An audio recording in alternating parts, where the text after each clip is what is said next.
Hello everyone, welcome to मीशू जी के study. दोस्तों, आज की वीडियो में हम करने वाले हैं हिंदी व्याकरण से संबंधित प्रश्न। सारे प्रश्न बहुत ही महत्वपूर्ण हैं।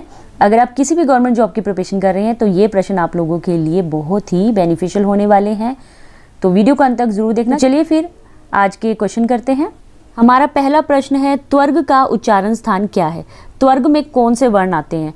त, थ, द, ध, न। तो त्वर्ग का उच्चारण स्थान क्या है?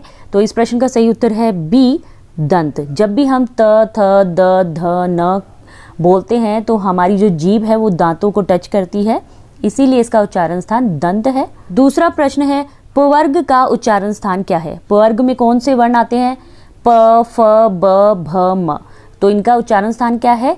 इस प्रश्न का सही उत्तर है सी, ओष्ठ यानी कि होठ। तीसरा प्रश्न है, च्वर्ग का उच्चारण स्थान क्या है? च्वर्ग में कौन कौन से वर्ण आते हैं? च, छ, ज, झ, न। तो इस प्रश्न का सही उत्तर है ए, तालु। चौथा प्रश्न है, वर्णों के समूह को क्या कहते हैं? इस प्रश्न का सही उत्तर है सी, वर्णमाला। वर्णों के समूह को वर्णमाला कहते हैं। पांचवा प्रश्न है, श्र, त्र और ज्ञ ये तीनों कौन से व्यंजन हैं? इस प्रश्न का सही उत्तर है ए, संयुक्त व्यंजन। संयुक्त व्यंजन क्या होते हैं? जिन व्यंजनों के उच्चारण में अन्य व्यंजनों की सहायता लेनी पड़ती है उन्हें संयुक्त व्यंजन कहते हैं। छठा प्रश्न है, पुस्तक कौन सा शब्द है? ऑप्शन है ए, तद्भव, बी, तत्सम, सी, देशज, डी, विदेशज। इस प्रश्न का सही उत्तर है बी, तत्सम शब्द है। पुस्तक कौन सा शब्द है? तत्सम।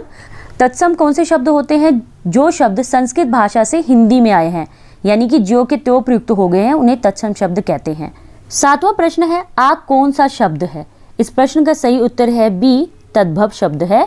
आठवां प्रश्न है, पृथ्वी कौन सा शब्द है? इस प्रश्न का सही उत्तर है ए, तत्सम। नौवां प्रश्न है, टेबल कौन सा शब्द है? इस प्रश्न का सही उत्तर है सी, विदेशज। 10वां प्रश्न है, नाक कौन सा शब्द है? ऑप्शन है ए, यौगिक, बी, रूढ़, सी, योग रूढ़, डी, इनमें से कोई नहीं। इस प्रश्न का सही उत्तर है बी, रूढ़ शब्द है। नाक कौन सा शब्द है? रूढ़ शब्द है। रूढ़ शब्द वे शब्द हैं जिसका कोई भी खंड, यानी कि इनके अगर हम टुकड़े करते हैं, इनका विच्छेद करते हैं तो इनका कोई भी सार्थक अर्थ नहीं होगा। जैसे नाक, जल, आग, अगर हम इनके विच्छेद करते हैं तो इनका कोई भी सार्थक अर्थ नहीं निकलेगा। 11वां प्रश्न है, फूल कौन सी संज्ञा है? ऑप्शन है ए, समूहवाचक, बी, जातिवाचक, सी, व्यक्तिवाचक, डी, भाववाचक। इस प्रश्न का सही उत्तर है बी, जातिवाचक संज्ञा है फूल। 12वां प्रश्न है, ईमानदारी कौन सी संज्ञा है? इस प्रश्न का सही उत्तर है बी, भाववाचक। 13वां प्रश्न है, लंबोदर कौन सा शब्द है? ऑप्शन है ए, रूढ़, बी, यौगिक, सी, योग रूढ़, डी, ये सभी। इस प्रश्न का सही उत्तर है सी, योग रूढ़ शब्द। लंबोदर कौन सा शब्द है? योग रूढ़। योग रूढ़ शब्द वे शब्द होते हैं जिनका सामान्य अर्थ नहीं होता, कोई विशेष अर्थ होता है, उसे योग रूढ़ शब्द कहते हैं। 14वां प्रश्न है, सोना कौन सी संज्ञा है? ऑप्शन देख लेते हैं, ए, भाववाचक, बी, समूहवाचक, सी, द्रव्यवाचक, डी, इनमें से कोई नहीं। इस प्रश्न का सही उत्तर है सी, द्रव्यवाचक संज्ञा है। 15वां प्रश्न है, मैं कौन सा पुरुष है? ऑप्शन है ए, उत्तम पुरुष, बी, मध्यम पुरुष, सी, अन्य पुरुष, डी, इनमें से कोई नहीं। इस प्रश्न का सही उत्तर है ए, उत्तम पुरुष। मैं कौन सा पुरुष है? उत्तम पुरुष। 16वां प्रश्न है, आप कौन सा सर्वनाम है? ऑप्शन है ए, निश्चयवाचक, बी, अनिश्चयवाचक, सी, निजवाचक, डी, इनमें से कोई नहीं। इस प्रश्न का सही उत्तर है ए, निश्चयवाचक। 17वां प्रश्न है, पुष्प कौन सा शब्द है? इस प्रश्न का सही उत्तर है ए, तत्सम। 18वां प्रश्न है, ख्याल कौन सा शब्द है? इस प्रश्न का सही उत्तर है बी, विदेशज। 19वां प्रश्न है, तेंदुआ कौन सा शब्द है? दोस्तों, इस प्रश्न का सही उत्तर है ए, देशज। 20वां प्रश्न है, गोल कौन सा विशेषण है?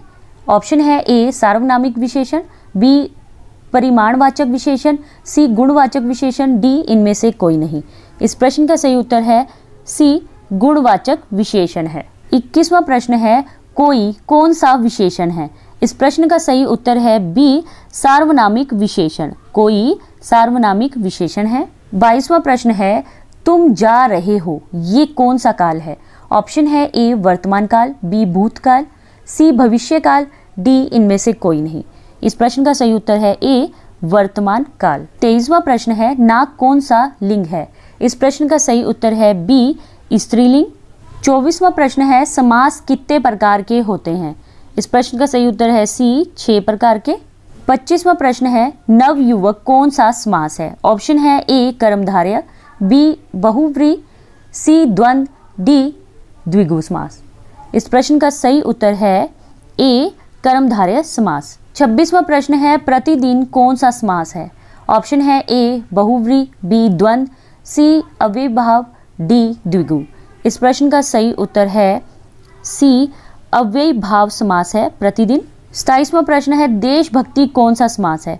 इस प्रश्न का सही उत्तर है बी तत्पुरुष। 28वां प्रश्न है नीलकंठ कौन सा समास है। इस प्रश्न का सही उत्तर है बी बहुव्रीहि समास। 29वां प्रश्न है पाप पुण्य कौन सा समास है। इस प्रश्न का सही उत्तर है सी द्वंद्व समास। 30वां प्रश्न है दोपहर कौन सा समास है। दोस्तों इस प्रश्न का सही उत्तर है डी द्विगु समास। तो फ्रेंड्स ये थे हमारे आज के टॉप 30 हिंदी व्याकरण से संबंधित प्रश्न। सारे प्रश्न बहुत ही महत्वपूर्ण थे। आशा करती हूँ कि आप लोगों को प्रश्न अच्छे लगे होंगे। अगर आप लोगों को प्रश्न अच्छे लगे हैं तो प्लीज़ मुझे कमेंट करके फीडबैक जरूर दीजिए कि आप लोगों को प्रश्न कैसे लगे। वीडियो को लाइक और शेयर करना मत भूलिए। अगर आप इस चैनल पर नए हैं तो चैनल को सब्सक्राइब करना मत भूलिए। मिलेंगे नेक्स्ट वीडियो में। ऐसे ही अपनी तैयारी करते रहिए। जय हिंद, जय भारत।